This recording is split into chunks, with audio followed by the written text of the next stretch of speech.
Hello music lovers, welcome to episode 85 of What Makes This Song Special. Can't believe we've got to 85 episodes. Seems pretty surreal. Still seems like yesterday I was doing the first few. For anyone who's tuning in for the first time, welcome. We're going to talk about a song. We're going to talk about a song and what relevance that song has got to me. Why is it a special song to me? It may be a special song to you too. Songs are special for many reasons, not just because of the musical sort of nuances and intelligence of a track. It can be just about what makes the song, or what the song takes you back to in your life. And today the song takes me back to a wee story, as always. A short one this week, a kind of short funny one, nothing too serious or heavy. We'll talk a wee bit about the song and the singer at the end as well.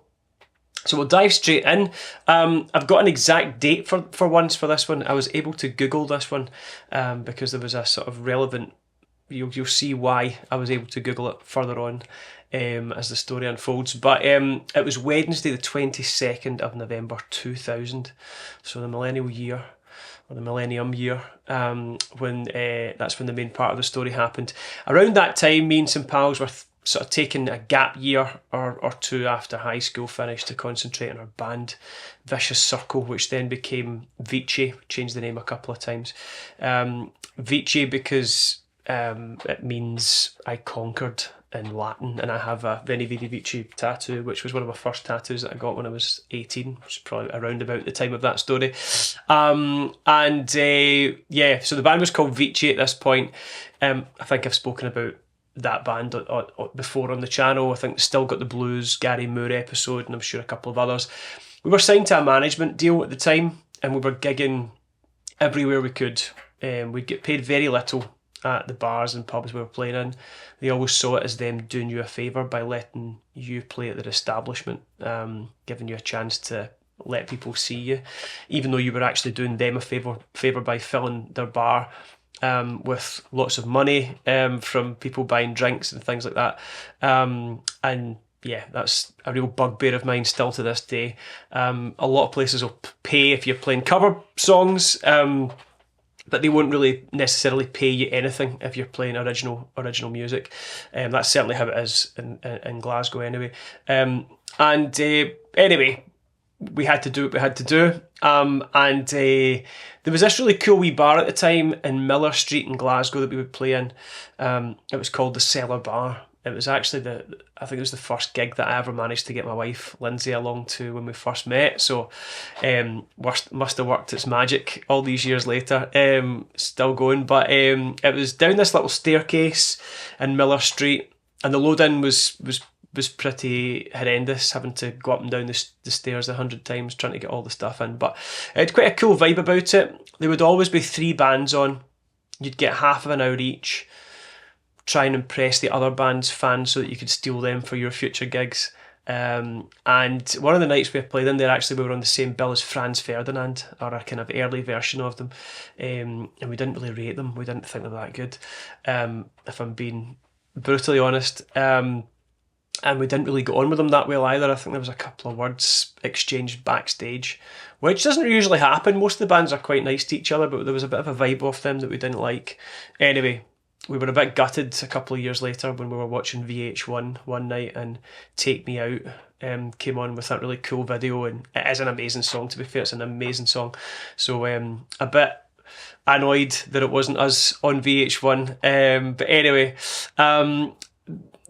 the way we became sort of favourites for this wee pub venue was because we used to rehearse at the studio, which was inside the Barrowlands in Glasgow. The Barrowlands is a kind of really famous Glasgow gig venue, and I think I've mentioned in previous episodes before some of the adventures that me and pals had when we were younger going up to Barrowlands. So during the day it's like a kind of marketplace where people go up and barter for at the time, like pirate CDs and pirate DVDs and videotapes, and also legitimate things as well, but like a kind of market place during the day, and then at night it becomes, or inside becomes, a really cool gig venue where a lot of bands have played over the years. And it's not the kind of venue that we could have filled at that time, certainly, but we used to hire a rehearsal space in there. And the guy that ran the rooms was called Gordon. I can't remember Gordon's surname, but a lovely guy, a few years older, quite a lot older than us. But he'd been in the music industry for forever, and he'd cool stories about the music business in the 60s and 70s. And he apparently wasn't easily impressed by the bands that used to rehearse there, but he'd taken a real shine to us and was always complimenting us when he heard our stuff, which was obviously very flattering. And he loved the fact that we had the piano, the 4-part harmonies, the big kind of Queen type sound that I was definitely influenced by. And he was also the guy who ran the band night at the Cellar Bar and ended up getting us the gigs in there. So we didn't want to fall out with him. We wanted to always kind of be on good terms with us. He was also pretty lenient with us about bringing in pals and girlfriends and things like that into the rehearsals when we had 3-hour, 6-hour rehearsals and stuff like that, which he wouldn't have necessarily let a lot of the bands do.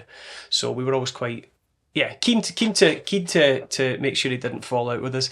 Anyway, one night my mate Davey brought along one of his old running pals. Davey used to do a lot of running, long distance and 10Ks, half marathons, all sorts of stuff. And he ran for a running club, and this was a pal of his, and this guy was called Kev Keeley. Kev hadn't heard us before, but he did hang about with another couple of bands who were pretty well known in the Glasgow scene at the time as well. So we wanted to impress Kev. It's not like he was able to get us anywhere, but knowing that he was friends with other bands, I wanted him to cement himself as a fan of our band.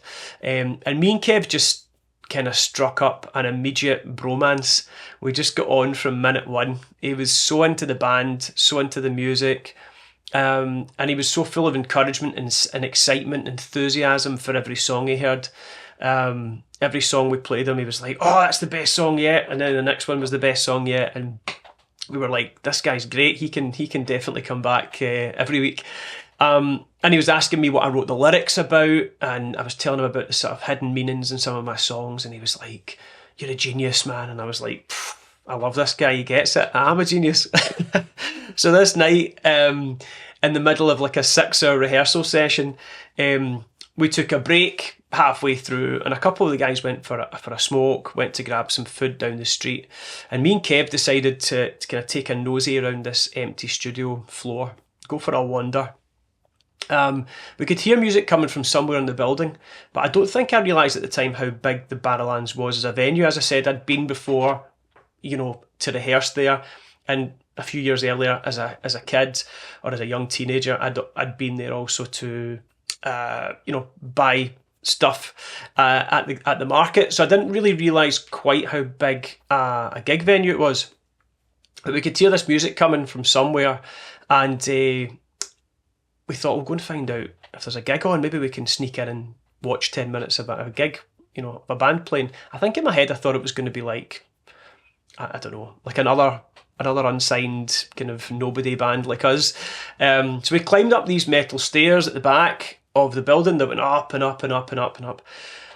And eventually we get to this huge heavy fire exit door.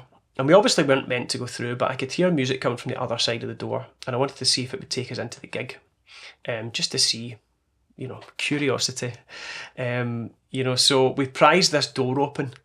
And as soon as we open the door, the sound hits me like a bullet. It's so loud. I think that fire exit door must have been doing an incredible job of soundproofing, because it didn't sound like there was going to be much behind the door. And when we opened it, there was this huge wall of sound and lights and music, and we were kind of like a wee bit kind of stunned. And I just didn't really even see where I was, so I kind of just took a few steps forward, and before I know it, I've literally stepped onto the stage with 80s rock band UFO. So I'm standing looking out at the crowd on stage. I remember just looking to my left, and the bass player just turns to me and he's looking at me like, "What the hell are you doing here? Who are you? You're not one of our crew."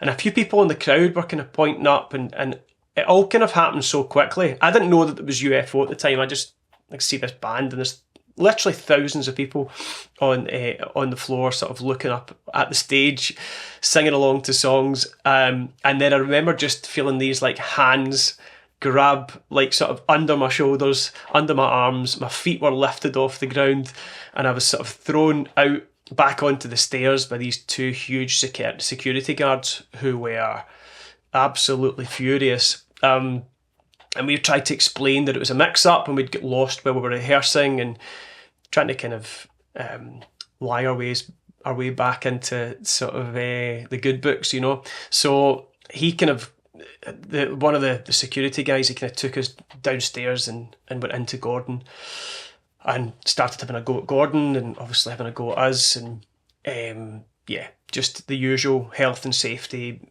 you know, spiel about how nobody should be up there and blah blah blah, and Gordon vouched for us and helped us and got us off the hook. Sort of said, "Oh, these guys are rehearsing in here all the time. They must have just, you know, gone for a wonder. Didn't realise, you know, apologies." So, my God, what are the chances? We walked right onto the stage. So at the end of the rehearsal, I remember we went through to the little reception room, and we were chatting to Gordon and his mate about legendary guitarists. I think we were talking about Steve Vai and Yngwie Malmsteen, and I remember just feeling really awkward about what had happened earlier, because obviously Gordon had got into a bit of trouble because of me. And I remember his pal, I always remember this moment where his pal told us that he saw Guns N' Roses at one of their very first gigs back in the 80s, back in the 1980s, and we were so impressed hearing all the details. I remember him telling us it was just this unbelievable gig, and everybody that was there was like, these guys have to make it. They're just like, the energy's unreal. And I remember being a huge Guns N' Roses fan all my life. I was like so impressed, and I remember saying to him, "I can't believe you got to see Guns N' Roses before Appetite for Destruction came out." And he just said to me, "I can't believe you were on stage with UFO." And that kind of broke the ice, and everybody was laughing, and Gordon was laughing. I thought, right, okay, I think we've got away with this one. I think he'll still get his gigs, and he's not going to fall out with us. And so yeah, I remember just Davey was dropping me off that night, as he always was. I never drove at that point, and Davey, the guitarist, he was always my kind of chauffeur, as well as my right hand man for songwriting and singing and all that stuff. And he took a detour to take Kev home first and drop Kev off. He kind of lived sort of southeast of the city. And as is on many occasions on the channel, as I've said before, a lot of the time it's a song that comes on the radio or on the background somewhere where something, you know, is happening that is memorable in your life. And that's exactly what happened that night. We were dropping off Kev, and I was in the back of the car, and Glorious by Andreas Johnson came on the radio, and I was just looking out the window as we drove back over the bridge towards the south side of Glasgow, sort of laughing to myself about what had happened, and dreaming about maybe playing on that stage one day with a band, rather than sort of gate crashing somebody else's gig. A bunch of old guys, were certainly old to me at the time. Certainly felt like a bunch of old guys on stage when I jumped out there that night. But so that's why the song is special to me. That's what it takes me back to when I listen to it. I remember that era, that night, that funny wee story, but also just some of those gigs with the band and some of the guys, and some of the guys I don't really see that often anymore and stuff. So we all kind of drifted apart, and it was a great band, great guys, great times, great memories. So yeah, that's why the song's special to me. Is it special to you? Leave a comment if it is, please, and tell me why it's a special song to you. A wee bit about the song, as always. Glorious. It's a song by Swedish singer-songwriter Andreas Johnson. He released it as a single in April 1999. And in early 2000, the song peaked within the top 10 of the charts in Italy and in the United Kingdom. Became a huge hit, and it was then used as the main theme for the Sky Sports Premier League Ford Super Sunday show. It was then later used in television ads for Volvo, Vauxhall. It was used for an advert for Nutella. And then through the back of the Nutella ad, I think it became a hit again in France randomly. So a very successful track. Yeah, it was everywhere at the time. I remember it being on when I was working my first job, and meeting new people, and you know, I'd only left school a year or so before it came out, so not even a year. So it kind of reminds me of that era of my life. A really great song. I think it was a one-hit wonder. People in Sweden might tell me that, you know, Andreas Johnson had a huge career outside of that track, but certainly over here in the UK, as far as I know, it was a bit of a one-hit wonder for him, but one of the best one-hit wonders. If you know, I remember having the debate many episodes ago where I covered Chesney Hawkes, The One and Only, which I think might be my favourite one-hit wonder of all time. This is close. This is definitely close. It's a great song. But yeah, because it's a bit of a one-hit wonder, and because I don't know a lot about Andreas Johnson, and because I've been lazy and not done a lot of research, like I usually do, or I usually know the singers enough to just make a little bit of an analysis quite quickly. I don't know a lot about Andreas Johnson's voice, so I'm not going to give you the vocal coach analysis this week. It would be unfair. I would need to really listen to much more of his stuff and kind of listen to his technique and things like that, which I've not had time for this week. I apologise, but I hope you enjoyed the episode. A short one this week, short, funny. Hope you enjoyed the fact that I managed to get on stage with UFO.